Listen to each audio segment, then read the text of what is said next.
guys, it's Alaija aka K7ngdom here, and welcome back to my YouTube channel. We are on day 2 of Vlogmas, which is super exciting because we made it past day 1, and we are doing a Bible study today. I was thinking about whether I wanted to change it up or not, and since it's Wednesday, I usually do Bible studies on Wednesdays, so I'm going to keep it as that. But one thing I did struggle with is figuring out how I was going to do a Bible study and Vlogmas at the same time.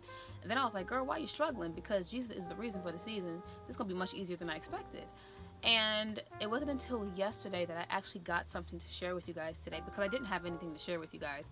I was really going to do this as a different, festivity for Christmas or something like that, but honestly, this is a message and I think it should help you guys out in whatever you're going through in your life. I named this message Be Still, and it's honestly because of something I actually went through last night trying to put this whole video together. So basically last night I was laying down, I was about to take a nap so that I can get up in a little bit and finish doing this Bible study, film the Bible study, do all that kind of stuff.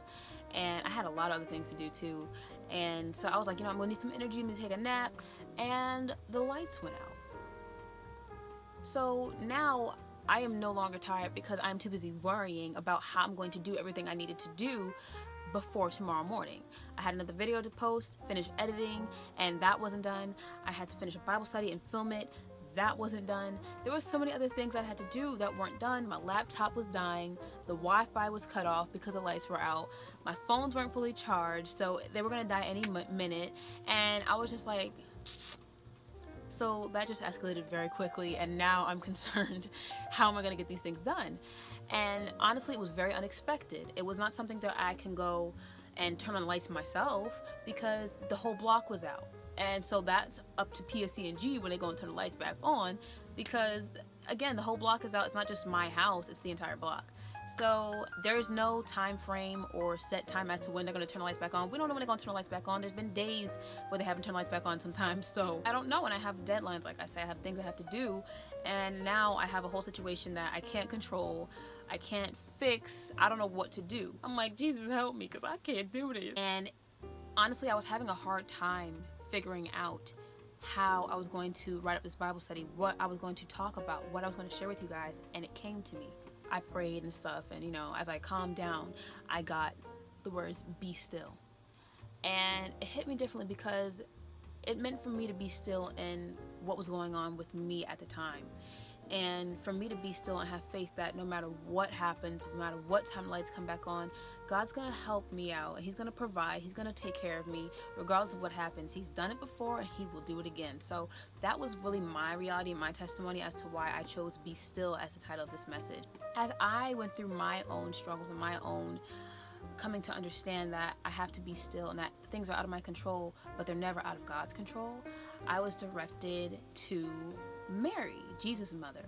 And I remembered that she actually went through something a little similar to my situation. Not that I ever had to be told that I was going to give birth to the Messiah, but you know what I mean. She received news I was going to change her life. When Mary received the news that she was going to give birth to a son, she was greatly troubled by this news. But despite her fears, her thoughts, and her concerns, she submitted to God and trusted in him.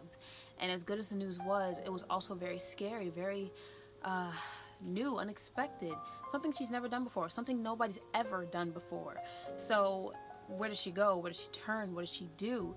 And she was going to face some very challenging times because of the news that she received and the place or position that God had given her. In my case, the lights came back on within a few hours, and I was able to get done everything I needed to get done before 12 a.m. the next day. So that was a blessing. And as well as we know Mary's story, God took good care of her. She went through some things, and you know, things were unexpected and things were pretty scary, but God took care of her, and she was faithful to God in her journey with him as well. So just like Mary and just like me, you guys can do the same thing. It's not going to be easy, but it's way better to trust in God than to trust in yourself or to trust in other people or other things. Being still before God is not as easy as it sounds. Sometimes we feel like the clock is ticking and time is running out and we don't have enough time to just sit still and be before God, or that God can't take care of our situation because we're in too deep. Another way to be still before God is to accept what is and to submit unto him. Our desire to worship, please, and serve God has to be greater than our fears and our doubts. Also, being still is not just the act, the physical act of not moving. It's more like letting your faith be unmovable and keeping it still in God's promises and his word. Mary knew things were out of her control and things were above her understanding. She got still before God and allowed him to work on her behalf. The Bible talks about being still before God because it's a very important thing that we have to do. And there's going to be times in our life where we endure situations, and being still is going to be the only thing that we can do. Certain verses like Psalm 46 verse 10. Hard times and struggle are inevitable, but so is the victory of the Lord. It is important for us to be still before him and exalt him even before the battle is over. Exodus 14 verse 14.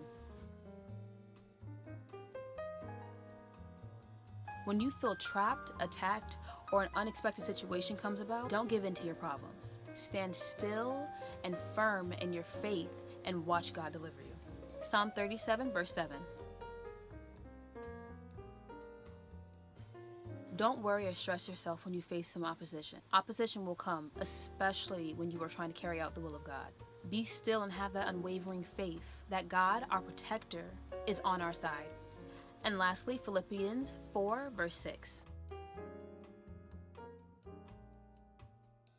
Remember that no matter what problems arise, never to be anxious or worry. Tell God all that is on your mind and allow him to bring peace to your troubled spirit.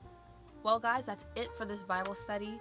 I hope you guys understood the message and that you got something from it and that this helped you out. Like I said, just remember that unexpected things will happen. Things out of your control will happen. And sometimes the best answer to these things is to be still before God.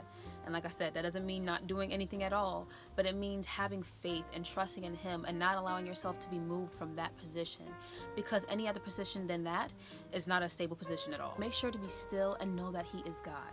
God's gonna take care of you. Thanks guys so much for watching this video. I hope this helped you out.